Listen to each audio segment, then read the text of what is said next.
Hallo und herzlich willkommen zurück auf meinem Kanal. Heute nochmal zum Thema Campervan-Ausbau. Es gibt noch einige Details zu zeigen. Wir widmen uns heute dem Schrankabschluss. Das bauen wir auch aus Eiche Dreischichtplatten. Damit das ganze Formteil später super passt, stelle ich mir aus den alten Wandverkleidungen hier eine Schablone her. Die kann man optimal anpassen, wenn man sich mal versägt, ist nicht so schlimm. Aber bevor ich auf das teure Holz gehe, muss die Schablone eigentlich tiptop angepasst sein. Wie ich das mache, das seht ihr im Video, bleibt also dran.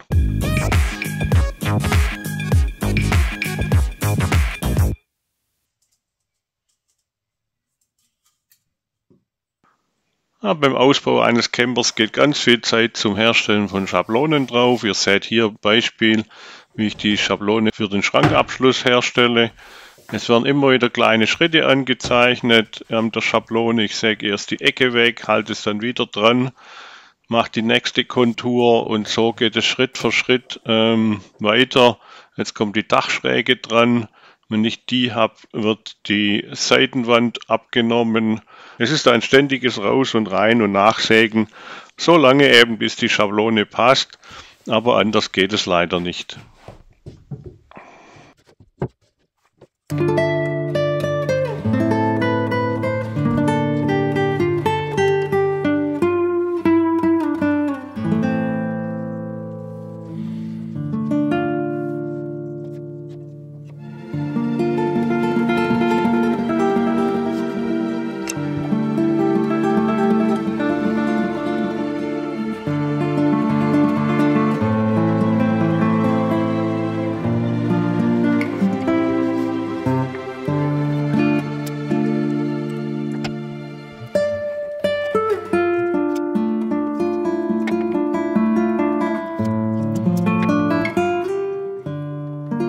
Die Außenkontur ist jetzt abgenommen, jetzt gehe ich an den Innenteil und hier mache ich gern solche langgezogene Kurven mit einer einfachen Leiste. Die braucht rechts und links einen Anschlag.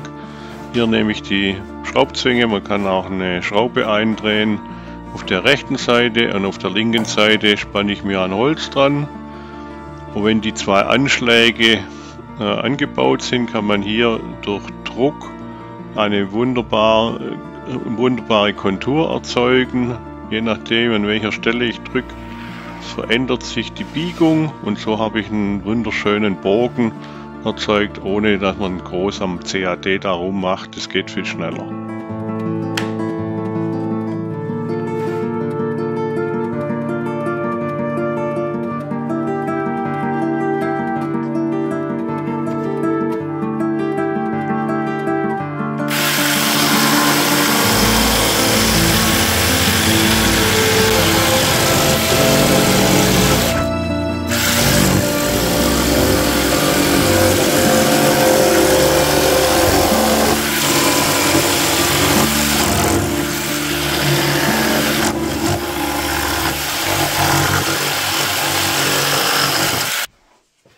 Ja, es war jetzt viel Arbeit, die Schablone zu erzeugen. Das ist sehr filigran, aber so soll es auch sein.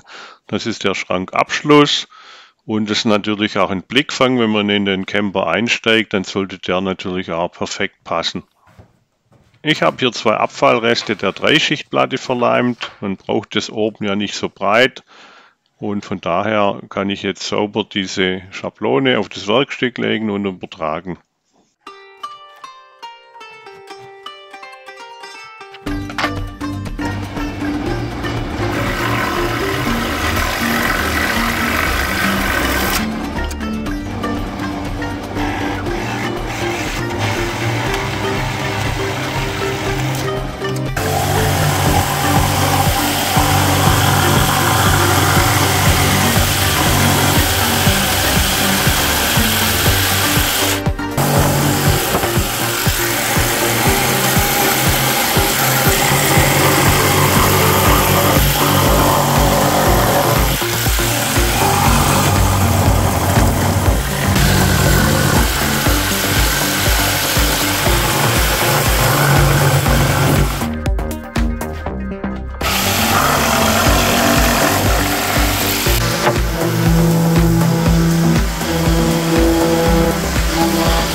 Dieselbe Schablone nehme ich jetzt auch für den Mittelteil. Auch hier werde ich so einen Abschluss machen vom Bett hin zum Sitzbereich. Da habe ich das Oberstück jetzt abgeschnitten von der Schablone und gucke jetzt, dass ich die jetzt so anpasse, dass es einen schönen Abschluss gibt. Ja, das Zusägen, das zeige ich jetzt nicht nochmal. Das ist halt der gleiche Arbeitsschritt wie eben gesehen. Das Ganze wird dann schön geölt, zwischengeschliffen, nochmal geölt.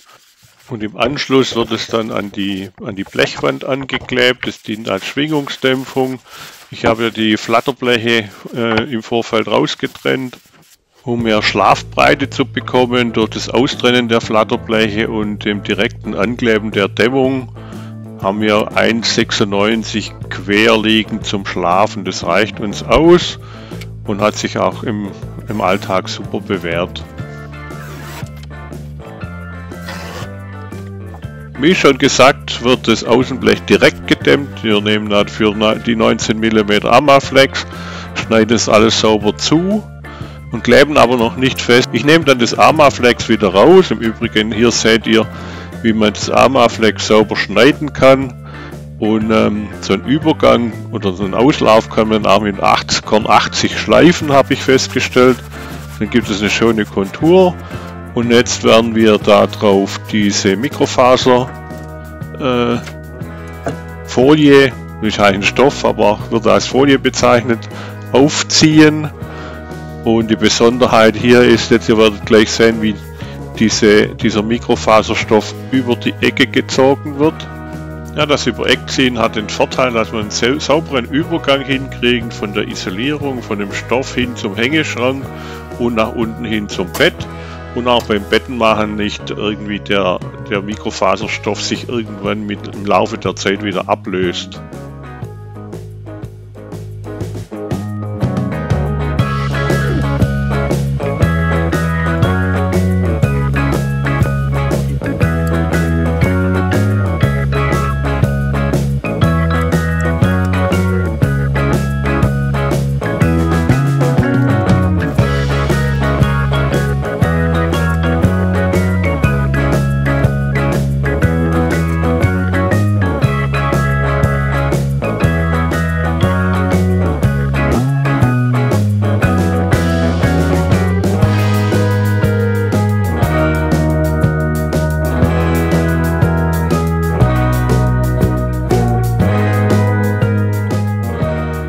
Wir sind schon wieder am Ende angelangt. Ich hoffe, ihr hattet wieder Spaß beim Zuschauen und konntet das eine oder andere für euch mitnehmen.